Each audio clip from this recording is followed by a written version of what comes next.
अली बाबा 40 चोर की कहानी। सालों पहले फारस देश में अली बाबा और कासिम नाम के दो भाई रहते थे। पिता की मृत्यु के बाद से दोनों भाई मिलकर अपने पिता का व्यापार संभालते थे। बड़ा भाई कासिम बहुत लालची था। उसने धोखे से पूरा व्यापार हथिया कर अली बाबा को घर से निकाल दिया। इसके बाद अली बाबा किसी बस्ती में जाकर अपनी पत्नी के साथ झोपड़ी में गरीबी की जिंदगी व्यतीत करने लगा। वह रोजाना जंगल जाकर लकड़ियां काट कर लाता और बाजार में उन्हें बेचकर जैसे कैसे घर का गुजारा चलाता था। एक दिन अली बाबा ने जंगल में लकड़ी काटते समय 40 घुड़सवार को वहां आते हुए देखा। सभी घुड़सवार के पास धन की पोटली और खंजर थे। ये देखकर वह समझ गया था कि ये सभी चोर हैं।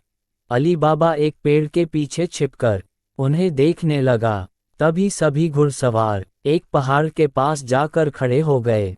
तभी चोरों के सरदार ने पहाड़ी के सामने खड़े होकर बोला, खुल जा सिम सिम। इसके बाद पहाड़ में से एक गुफा का दरवाजा खुला। सारे घुड़सवार उस गुफा के अंदर चले गए। अंदर जाकर उन्होंने बोला, बंद हो जा सिम सिम, और गुफा का द्वार बंद हो गया। ये देख अली बाबा दंग रह गया। कुछ देर बाद वो दरवाजा फिर से खुला और उसमें से वो सभी घुड़सवार निकले और वहां से रवाना हो गए। अली बाबा ये जानने को बेताब हो गया कि आखिर इस गुफा में क्या है और वो सब यहाँ क्या कर रहे थे। इसके बाद उसने गुफा में जाने का फैसला किया। वह उस पहाड़ के सामने गया और बार बार चोरों के सरदार के शब्द बोलने लगा, खुल जा सिम सिम, खुल जा सिम सिम। गुफा का दरवाजा खुल गया।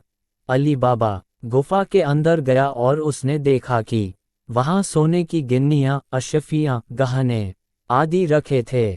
चारों तरफ खजाना ही खजाना था। ये सब देखकर उसकी खुशी का ठिकाना नहीं था। उसे मालूम हो गया था कि वो चोर सारा चोरी का सामान यहाँ आकर छुपाते हैं। अली बाबा ने वहां से एक पोटली में सोने की अशफियां भरी और घर चला आया। घर जाकर अली बाबा ने इस पूरे किस्से के बारे में अपनी पत्नी को बताया। एक साथ इतनी सारी अशफियां देखकर उसकी पत्नी हैरान रह गई और अशफियों को गिनने बैठ गई।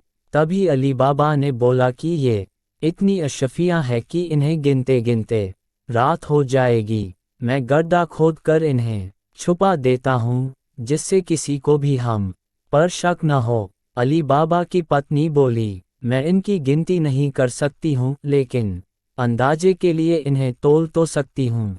अली बाबी की पत्नी भागती हुई कासिम के घर गई और उसकी पत्नी से गेहूं को तोलने के लिए तराजू मांगने लगी। ये देखकर कासिम की पत्नी को उस पर शक हुआ। उसने सोचा कि इन गरीब लोगों के पास अचानक उनके पास इतना अनाज कैसे आया। वो अंदर गई और तराजू के नीचे गोंद लगा कर लाए और उसे दे दिया।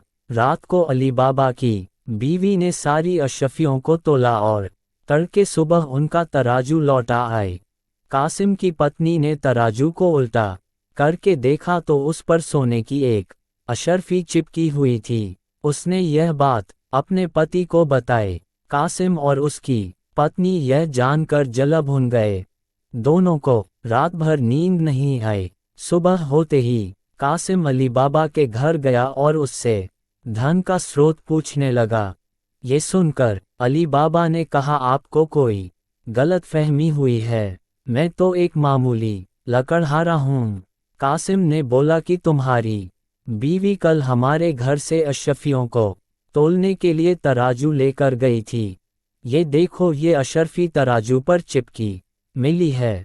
सब सच बताओ, नहीं तो मैं सबको बता दूंगा कि तुमने चोरी की है। ये सुनकर अली बाबा ने सच सच सारी कहानी बता दी। कासिम के मन में लालच आ गया।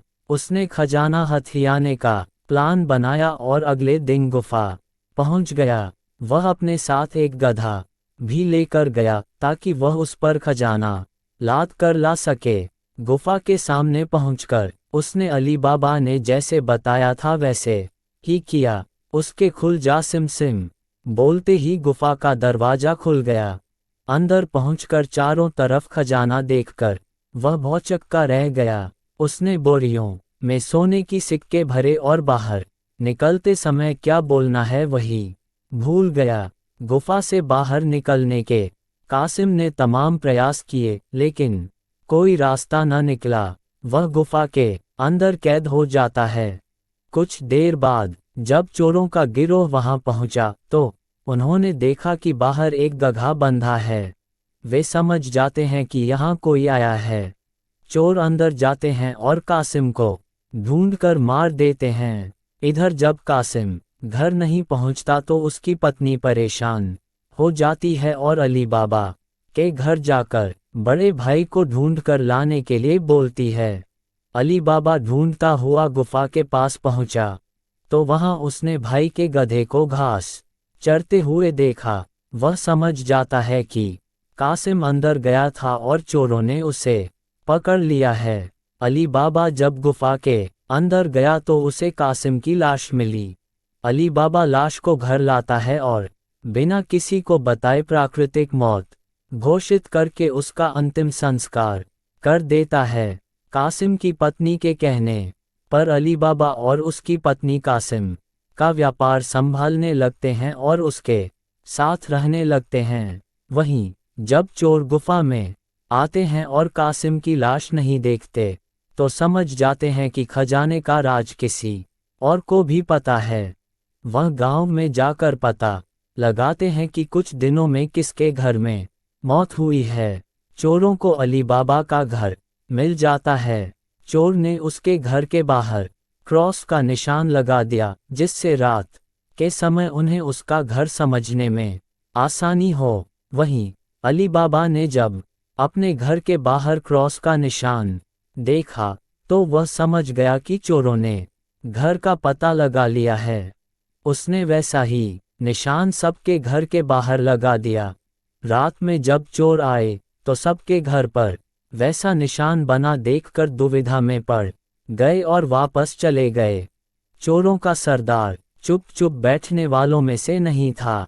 उसने उस मोहल्ले में अपने आदमी को भेजकर ये पता लगवाया कि हाल फिलहाल में कौन शख्स वहां अमीर हुआ है। इससे उसे अली बाबा के बारे में पता चला। उसने उसका घर अच्छे से पहचाना और रात के समय में तेल व्यापारी बनकर उसके घर पहुंचा। वह अपने साथ तेल के 40 पीपों को लेकर गया, जिसमें 39 में चोर और एक पीपा में तेल था। उसने सोचा कि रात में जब सब सो जाएंगे तो वो सब मिलकर अली बाबा को मार देंगे। उसने अली बाबा से दोस्ती की और रात को उसके घर पर ठहरने की इजाज़त मांगी। अली बाबा ने उसको खाना खिलाया और रात को रुकने की इजाज़त दे दी। अली बाबा की पत्नी को तेल के व्यापारी पर शक हुआ। उसने सारे पीपों को खटखटा कर देखा और वह समझ गई कि एक पीपा में तेल है और बाकी में आदमी हैं। उसने तभी एक तरकीब निकाली। उसने तेल वाले पीपे से तेल निकाला और गर्म कर बाकी पीपों में डाल दिया। सारे चोरों की मौत हो गई। रात में जब सरदार ने चोरों को निकलने का इशारा किया तो एक भी चोर बाहर नहीं निकला। उसने पीपों को खोल कर देखा तो सभी चोर मर चुके थे। ये देखकर वह इतना डर गया कि अपनी जान को बचाने के लिए वह तुरंत वहां से भाग गया। सुबह अली बाबा की पत्नी ने ये सारी बात अली बाबा को बताई, जिसे जानकर वह बहुत खुश हुआ। अब उन 40 चोरों के सारे खजाने का अकेला मालिक अली बाबा था। वह देश का सबसे अमीर शख्स बन गया था और खुशी खुशी अपनी बीवी बच्चों के साथ रहने लगा। कहानी से सीख: लालच मनुष्य का दुश्मन है। लालच करने से सब काम खराब हो जाते हैं। इसलिए कभी भी